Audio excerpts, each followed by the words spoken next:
I guess everybody can see that now. So good, well, evening in my case, or maybe morning or afternoon or midday, depending on where you are. My name, as he said, is Austin Bingham. I am the technical director at 60 North, a small company located near Oslo.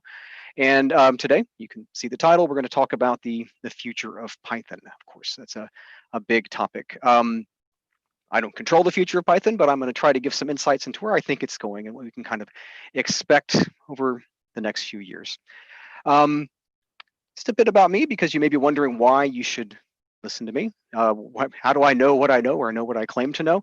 I've been using Python for about 20 years. I started in grad school with various projects on the research I was doing, and it's sort of blossomed and grown since then. So as I've moved from job to job and project to project, Python has always kind of found its way into that work, and it's grown to the point where many of my projects are kind of pure Python now. They are using lots and lots of Python rather than a small amount of Python here and there. So I've been using it for quite a while and seen it change over the years and mature and grow into a really, really wonderful language.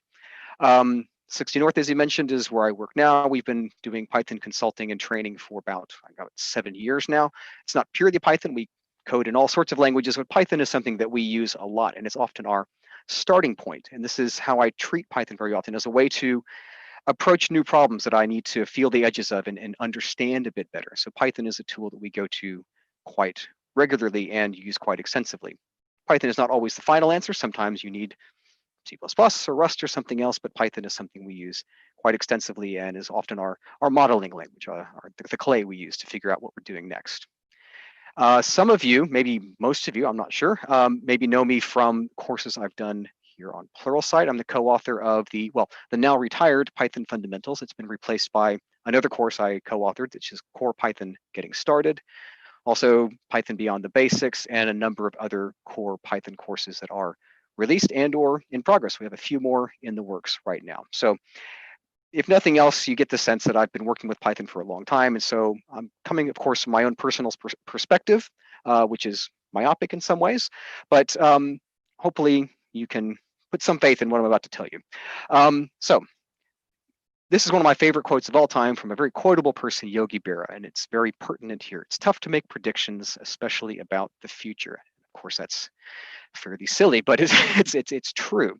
The things I'm going to tell you, who knows if they're going to be true or not. I think some of them are kind of trite, so they're going to be true just because there's no way they could be false, but they're still worth keeping in mind as you're considering Python for the future. Others are going to put me out on a branch a little bit. Maybe I'll be saying things that are shown to be completely false in a couple of years, and you guys can give me a hard time on Twitter or something for the things that I say that are ridiculous. But I've tried to be honest, and I've tried to be earnest about the things I'll be talking about today. So, but yes, predictions are difficult, especially about the future. Thank you, Yogi Berra.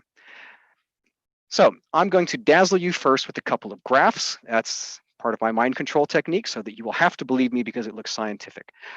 This first graph comes from Stack Overflow, and a lot of you may have seen this already if you've done any sort of research into language popularity.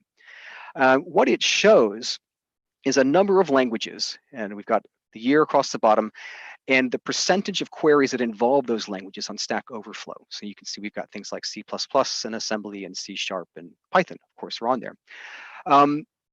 So the standout thing on this slide, especially as pertinent to this talk, is the green curve there. And that green curve is Python's popularity, well, Python's number of queries over time. I should be careful about the words I use here. So the number of queries about Python starting in 2009, and then it kind of is flat until about 2012, and then it seems to take this meteoric rise, this very steady, consistent rise up until today, where we see lots and lots of queries about Python. If you contrast that with the other languages on the chart, you see them primarily trending down, at least in the last few years, and for some of these languages for quite a long time, except for assembly, which is always kind of just in the noise at the bottom. I think we'll always have that on Stack Overflow. So what can we draw from this? What can we conclude from this graph? You could argue that we see a lot more questions about Python because Python is difficult and requires people to ask questions about it. That's one possible conclusion that you could try to draw from this graph. I think that it's probably not the case, largely because we also have C++ on this graph, which I programmed that for about 20 years as well. And I can guarantee you that's a much more difficult question-worthy kind of language. I think really what this graph is showing, and what most people would conclude from it, is that Python has simply become very popular. It's become very popular steadily over the years since, well, really from 2009, there were a lot of queries, but now in 2020, we have lots and lots of queries about Python. If you look closely at that, I think I mentioned this year before, we can see that the curve up in green there starts at around 2012. So it's an interesting number, interesting date to keep in mind. So hold on to that date while we look at the next slide. But the point here, what I want you to take away from this, is that Python is really, really popular. And a lot of you probably already had a good sense of that, but here's some data to show how popular it is compared to other languages. So this next graph here is something I generated myself using a little Python script. And what it shows is, well, first let me explain what a Python enhancement proposal is for those of you who don't know. So a Python enhancement proposal, or PEP, as I will often call it, many people will call it, is the way Python evolves. If you want to add a new feature to the language or change the way the standard library works or anything along those lines, you have to write a PEP, and then it has to be sort of discussed, tossed about, and voted on ultimately in the community. So the number of PEPs is a rough gauge of how active the language is. So if you go back to the early 2000s, around 2002, it looks like there's a big peak, lots of things happening in Python at that time. It was becoming the Python we know and love today. Then we see, between 2000 to 2010, we see some peaks and some valleys. We see lots of activity, and then not so much activity, and then more activity, and then less activity. Then in about 2012, we see, looks like a sustained kind of plateau of PEPs. So these are PEPs that have been written. Not all of these are accepted, not all of them are rejected or in any particular state. They're just the number of PEPs that have been tagged with that particular year. Excuse me. And we can see that sustained plateau from about 2012 to about 2019. I'm not sure what to make of the 2020 number, except to say that 2020 is not over. So maybe we should ignore the 2020 data point. Maybe the plateau does extend. The point here, though, there's this sustained level of activity that we don't see anywhere else in that graph. And I think that's really interesting. I think what that shows is there's a lot more interest in feeding back into the language. People have ideas they want to try to get into Python. And that's what that little graph there shows. That's one interpretation of it, and one that I think is pretty reasonable. I can't think of another reason there would be this high sustained level of PEPs. I told you to remember the year. I told you to remember the year, or asked you to remember the year 2012. If you look on this graph, 2012 is about when that plateau starts. So that raises an interesting question. Why does 2012 show up in both of these contexts? I think the reason is because that's when Python 3.3 came out. So a little bit more historical context for people who aren't completely aware, but Python for a long time was what we called Python 2. It was the major version 2 of the language, and it was widely used in a very good language.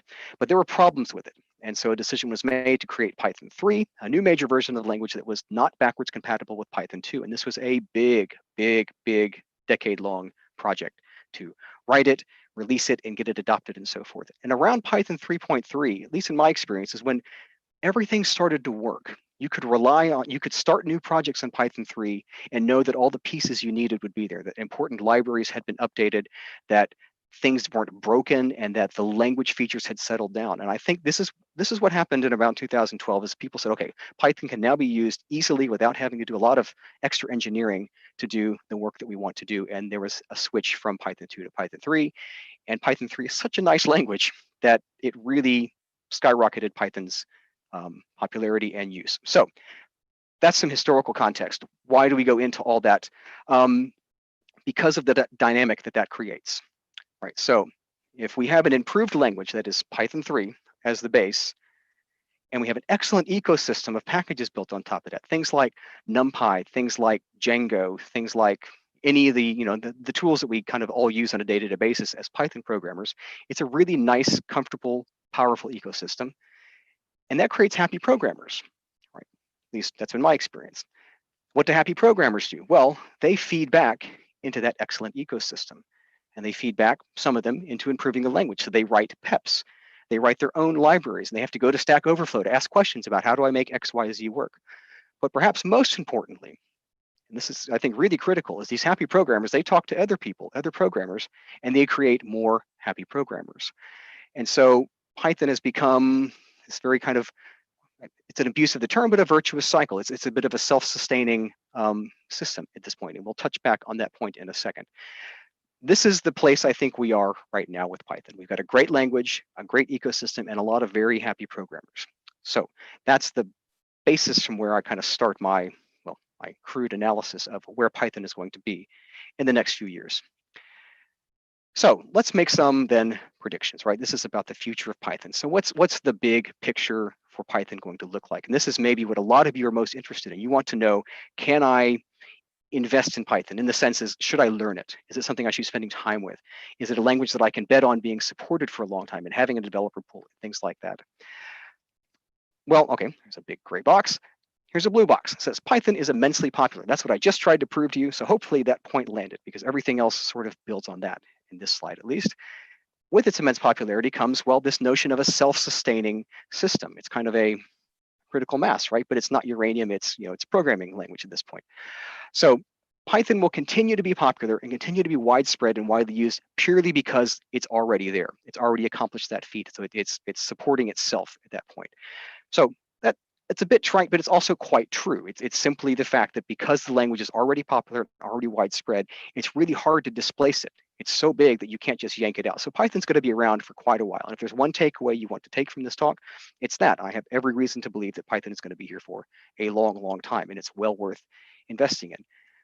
Coupled with that, Python has some innate qualities, the way the language works, the way it feels to use, that will continue to draw developers to it and continue to draw non-developers to it. And that's really critical. Python's success is rested to a large degree on the fact that people who don't have a CS degree, or people who don't want to learn about type systems and some of these other more esoteric edges of programming, can get into Python quite easily. It's a very pleasant language and a very approachable language to work with. So those innate qualities haven't gone away. They're still there, and they're still also going to attract people. And the fact that it is large and has a very active developer base, people committing to the language, to the standard library, and to the ecosystem, means that new ideas from outside of Python can be pulled in to the language quite readily. There will be somebody willing to implement feature XYZ for Python that they learned in some other language, like, I don't know, Rust or something like that. And this is an important point that we'll revisit later in this talk as well, that there are these active developers willing and able and ready and enabled to make these changes. Another big change I think we're going to see, and this is a bit maybe more internal, is I call relaxation. You can see my feet there. It's on a beach in Turkey, I think, probably at a Python conference. It's where I do a lot of travel for. What I mean by relaxation is the rate of change, the rate of big changes is going to have to slow down. I think we've seen some very high-profile blowups regarding changes to the language. Things like Guido van Rossum, the language's inventor, getting fed up and leaving for at least a certain amount of time, because the process and the rancor and the arguments was really high. I think that's going to settle down. We're going to see the rate of change and the way the community works is going to be a bit more stately, perhaps. I don't want to say that it's going to get kind of bound up and stop working, but it's going to work at a smoother pace. And this is going to be nice, especially after the bubbling of the Python 3 transition. I mean, it's been a long time now since Python 3 has been around, but for those of us who sort of lived through it, especially if you're working on projects while it was happening, it was fairly traumatic. So I think that we're going to find Python chilling out a little bit, and that'll be, I think, very, very nice. So in broad strokes then, just to recap this section, Python's going to be around for a long time. It's going to continue to be able to keep up with other languages. It's going to continue to be modern. I think that's really important, but it's not going to be quite as frenetic, perhaps, as it has been in the past. So enjoy that beach scene, because we are about to leave it. Right, so let's look at something a bit more specific. Let's talk about what's going to happen with tooling, or what I think is going to happen with tooling. When I say tooling, I'm talking about all the things around making software. If I've written some bit of Python code, I've got my module, say I want to make it into a package and put it up on the Python package repository, and then have my friends be able to download it and install it on their machine, or run tests, or compile other languages into Python. There's all sorts of things that tooling does, right? It's a big field. Just check this real quick. Okay.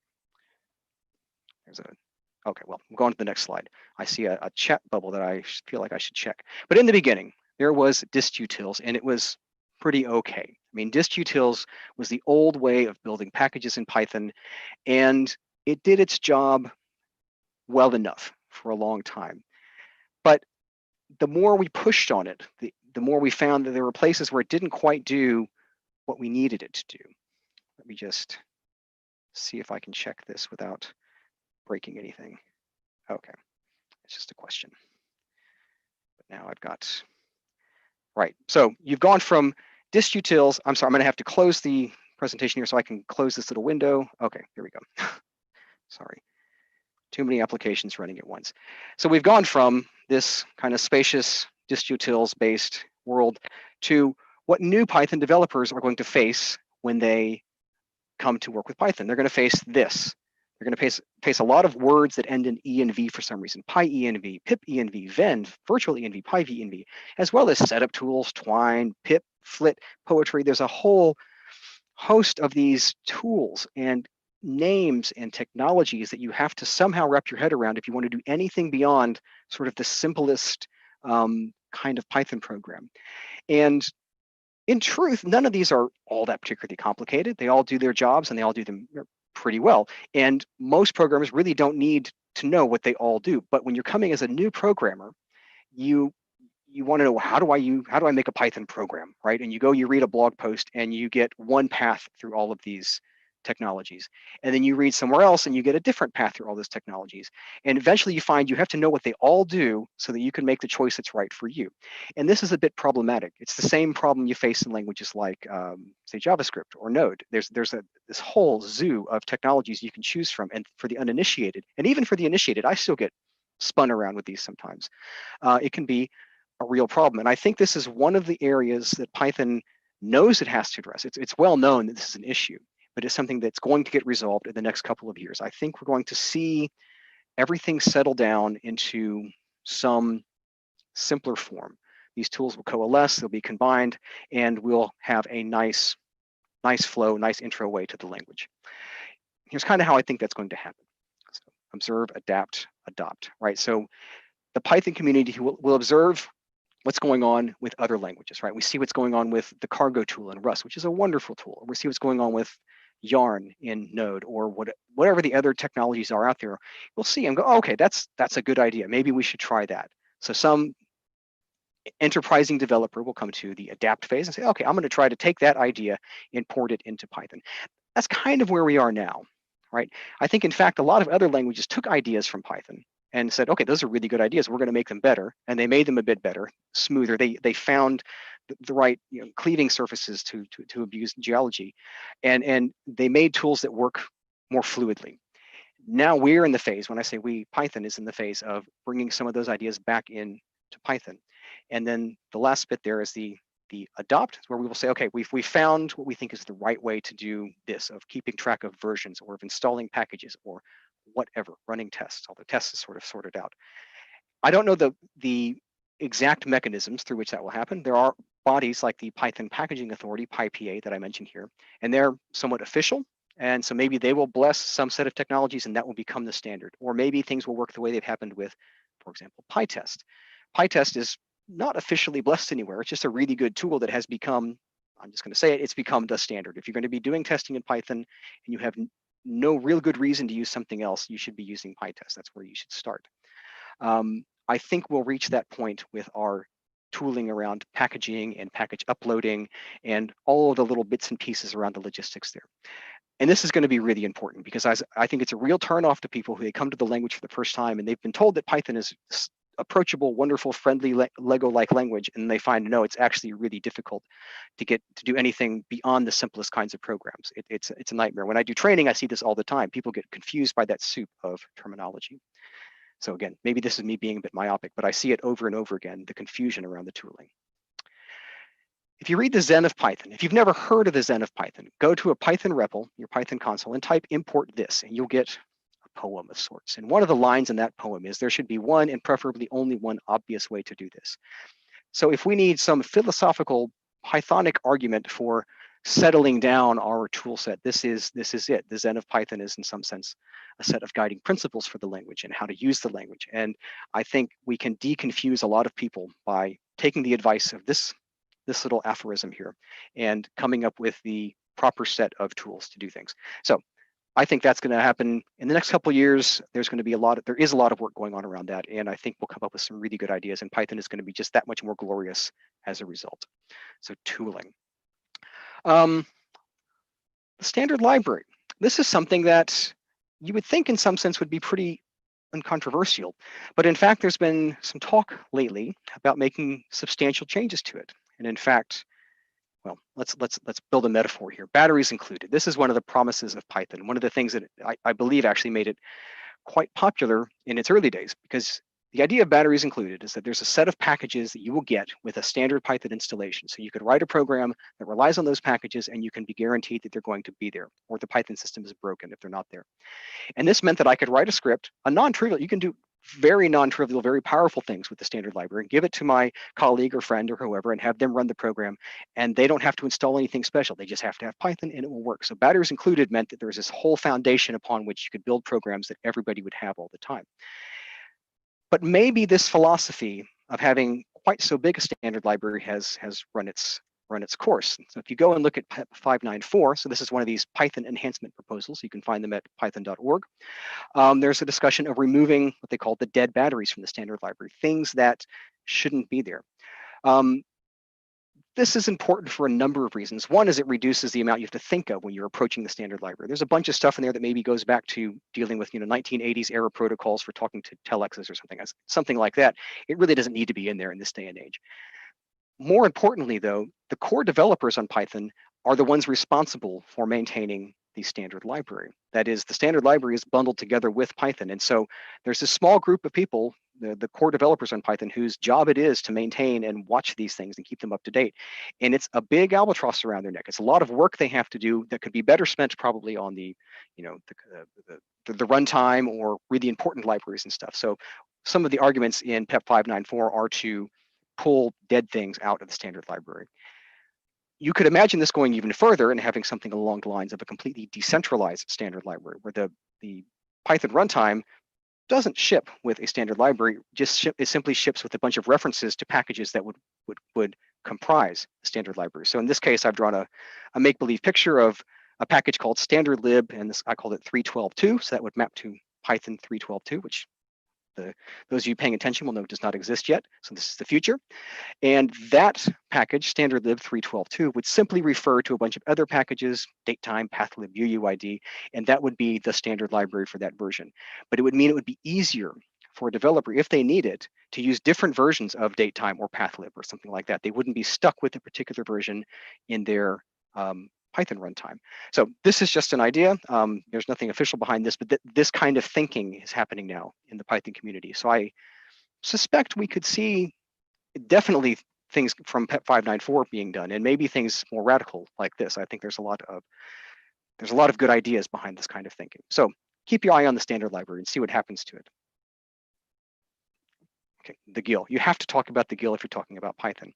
A lot of you probably don't know what the GIL is, and you're lucky to not know what the GIL is, but I'm going to tell you anyway. It's a perennial issue in Python. So GIL stands for Global Interpreter Lock, and without getting too deep into it, it basically means that only one thing can be happening in your Python program at a time. You can't have, even if you have multiple threads, for example, only one can make progress, because you have to hold the GIL to make progress. Okay, that's a simplification, but it's fundamentally the truth. And it is a thorn in the side of Python doing things like running more than one thing at a time. And it's been long discussed, getting rid of the GIL. So the reason I included it in this talk is I don't think it's going away. I don't know what's going to happen with the GIL in any near time frame, but I think it's going to continue to be discussed. It's still one of these issues that that people are going to talk about. Why is that? Well, one, it's technically fascinating. There's always going to be some subset of Python nerds who really, really, really want to pay attention to the GIL, because it's, when I say nerd, I say that with deep love. They're entranced by it, right? Because it's deeply technical. It's the kind of thing they like to work on, and that's great. So that's going to always keep it in the eye of somebody with a lot of energy. At the same time, it's very technically difficult. Removing the GIL requires really deep systemic thought about how Python works, and That's what's stopped it from happening. On the pro side of removing the GIL, potentially you can have some very powerful Python programs. You get some new superpowers if you remove the GIL. At the same time, it's not really relevant for a lot of users. Based on my experience at least, it doesn't matter to most users, let's say 80% of the users, that they can't run things in parallel because they're using Python in a way that just doesn't depend on that.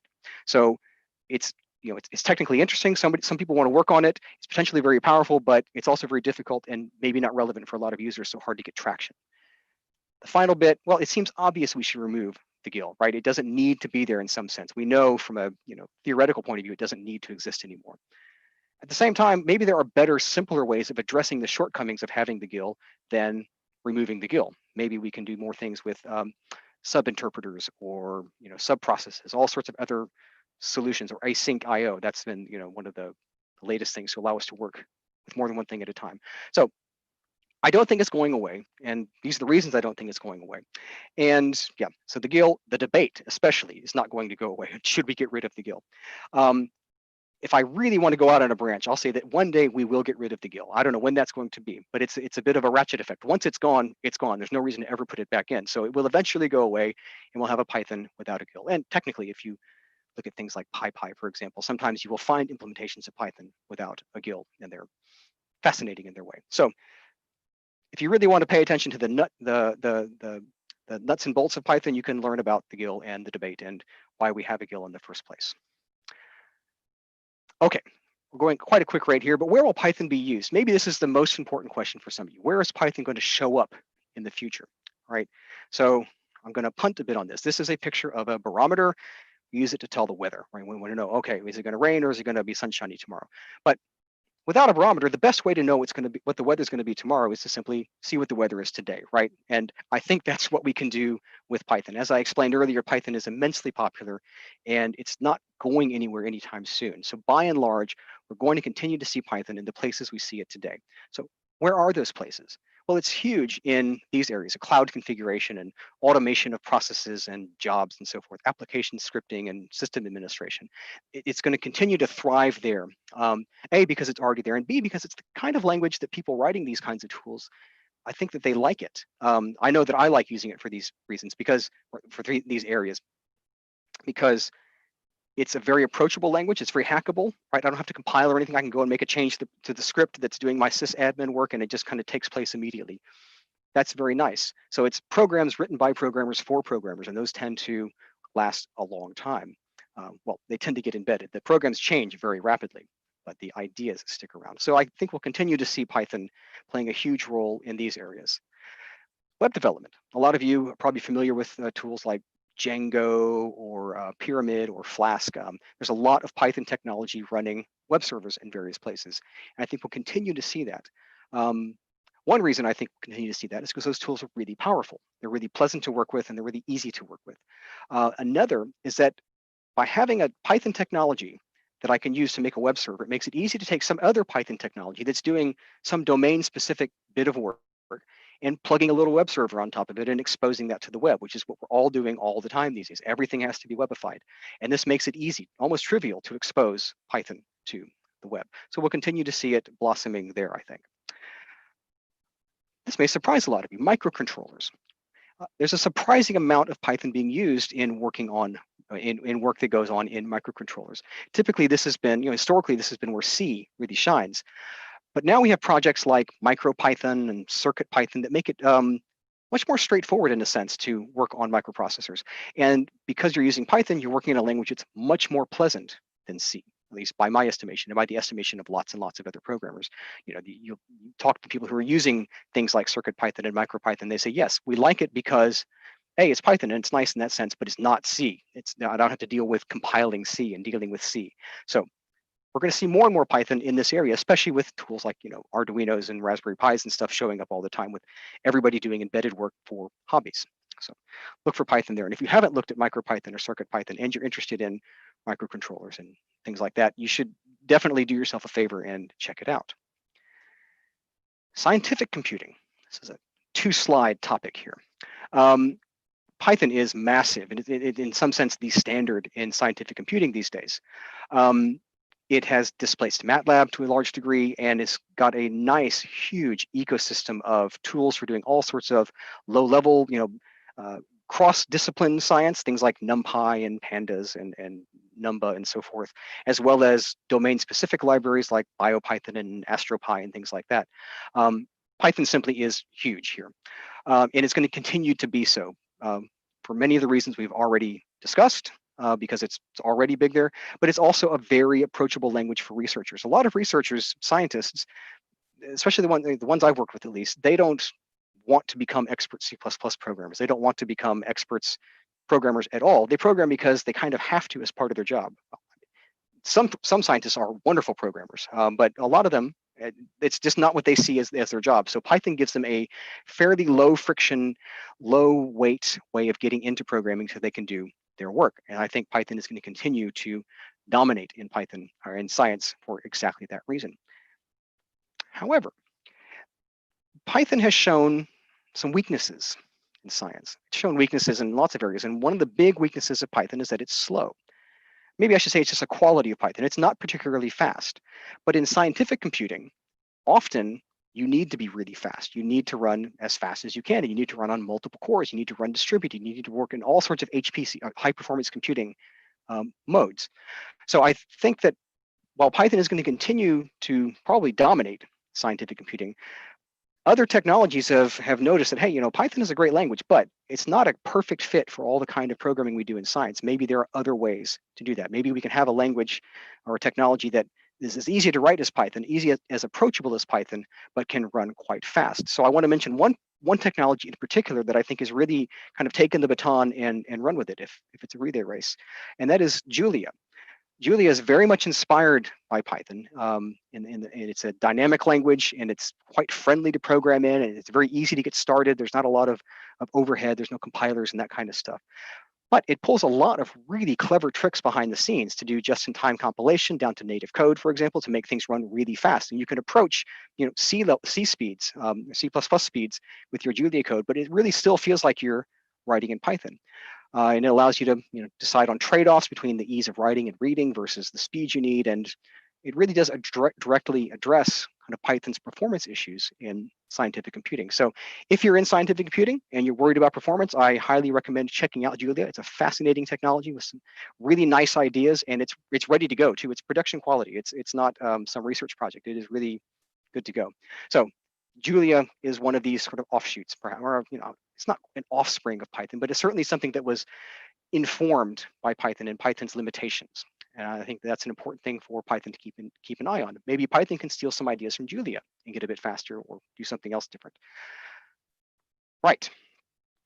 So that's all the slides I've got. I think just about right on time there. The idea then, I guess, is to take questions. So I'm going to close down my slides here and then find the Q&A or the chat. Hold on here. Okay. Okay, so I've got a few questions here. Let's see. The first one is, it's from Facebook. It says, how do we start learning Python? What is the roadmap you would suggest for beginners? This is, oh, sorry, it's kicked my camera because I was deep in thought. That's a hard question. And we get it a lot on the Pluralsight forums, for example. How do I, get started in Python? And there are a couple of stock answers I've got. One is, if you have a project that you want to work on, I mean, if you're getting into programming because you have something you want to work on, tackle that. You need something that's going to keep your attention. I think programming is very much like playing a musical instrument or learning any other skill. It can be really, really, really dull and seem pretty meaningless if you don't have something you're aiming at. Right? If you don't have some project you're trying to do, it doesn't have to be big. It can be small. It can be a little accounting app or something to do scheduling or anything. But you need something that you're invested in. And if you can find something like that, that's great. If not, there are sites like I like Project Euler the mathematician, EULER, Project Euler or Euler, depending on who you ask.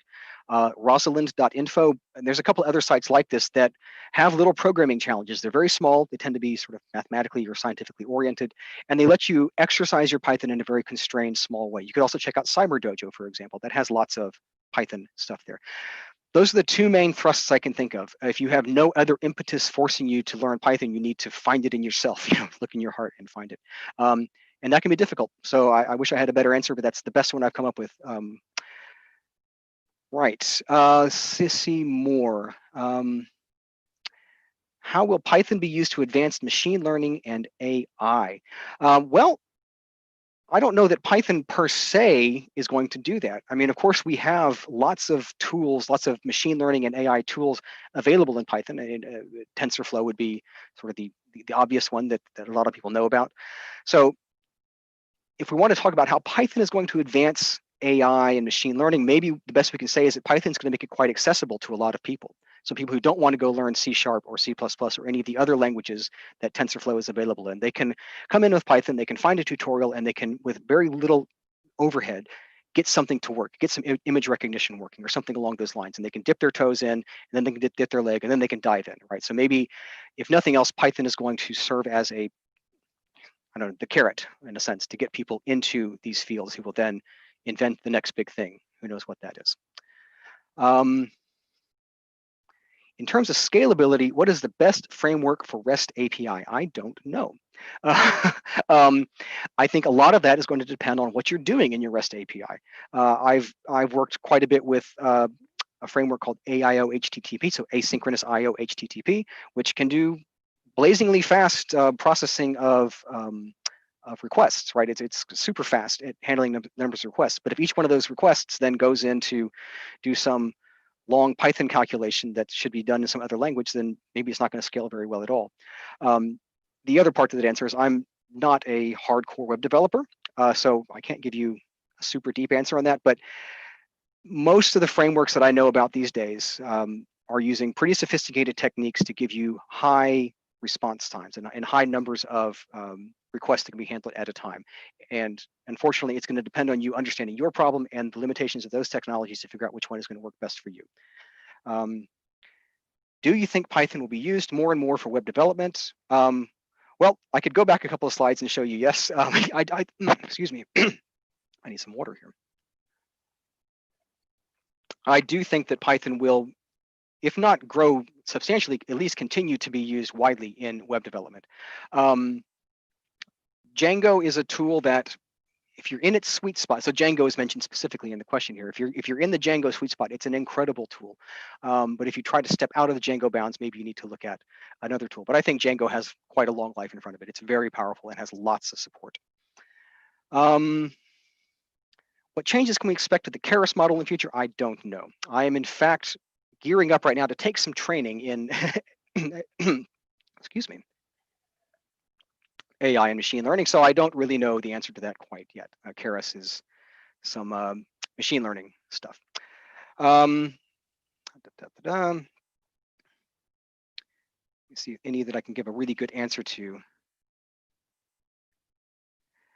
Yeah, I don't know which would be the best tools for learning classification and regression. I imagine that Pluralsight has some courses on this. You maybe should check those out, but I don't know offhand which classes you should take to learn more about machine learning and classification and things like that. Let's see. Along the lines of the Julia Lang comments, do you see a possibility of somehow cross-compiling Python to another compiled language to get performance benefits? Google had something called Grumpy, but it seemed to be abandoned. Well, in some sense, yes. I mean, I say in some sense, yes, because we already have something called Python, which does effectively just that. It takes Python code, a subset of Python code, I believe, and turns it into C code. But it's C code that's driving the C Python runtime. C Python is the fundamental implementation of Python that most of us use. So yes, I think those kinds of tools, there might be more exploration in those areas. You also see things like Numba, which can take mathematical expressions in Python and convert them down into, I think, assembly, into native code. in terms of large-scale transformations of Python into other languages, I'm not really sure, and I don't know how much you would actually gain if you solve that problem in general, because Python is so dynamic that you would effectively have to just re-implement Python in the other language and somehow hope it would be faster. So barring some pretty fantastic analysis tools, I don't think that kind of translation is terribly fruitful, but I'm not researching in that area. There may be people who know all about that and could answer it in a better way. Right, let's see. Can Python be used to develop AR, VR, MR applications? My guess would be yes. I am not intimately familiar with any particular areas in there, but I have worked with some clients who are in the machine vision / AR area, and they're using Python to at least kind of glue things together and kind of as layers over the underlying C++ implementations of various libraries. And often these things are written in C++ or Rust or something for performance reasons, but it's really straightforward to put a Python layer on top of those to make them kind of easy to use for normal human beings. So I suspect that, yeah, we'll kind of see those kinds of things. We'll see Python in those domains. Whether Python will be a driving force in those domains, I don't really know. Let's see here. Responsive cross-platform development is awesome. What are some options with Python that isn't Qt to enable quick development but production too for embedded and Raspberry Pi, etc.? Right, if you don't want to use Qt, you don't have to. That's great. Python is already cross-platform. I would only use Qt and Python together if I need to make a Qt UI of some sort. So I guess it's going to depend on what you're trying to do. If you're working on embedded, maybe MicroPython is the way to go. I know some people who have done things like write Python web servers that run down on the hardware, and then they communicate to that over, web communication stuff. We could talk about the possibilities for hours and hours, but I suspect that, yeah, you will find Python is applicable to more or less any of these domains. And I'm going to have to wrap it up here. Also, I'll try to take one more question, and I will. Oh, here's a good one. Is Python a good choice for first language for someone who knows nothing about programming? Yes, I think Python is one of the top choices for that. If you look at Python being used in education, I haven't checked the news recently, but certainly some years ago, just a few years ago, it was used to teach intro courses at places like MIT or I don't know, maybe Harvard, probably University of Texas. A lot of these kind of big computing places. So it's a great intro language because it allows you to ignore a lot of what's going on under the hood and just focus on the algorithmics, the idea of computing rather than the implementation of computing, which is often vastly different. I think that Python is a great language to get started with also because it requires very little upfront investment. You can install Python on essentially any platform. I could probably run it on my wristwatch or my phone if I wanted. That would be silly, but you could. And you can find a nice tutorial somewhere that says, hey, here's how you do XYZ, and you type it in and you just get it into your fingers. It's like playing scales if you're a musician, right? You just try things rote a few times.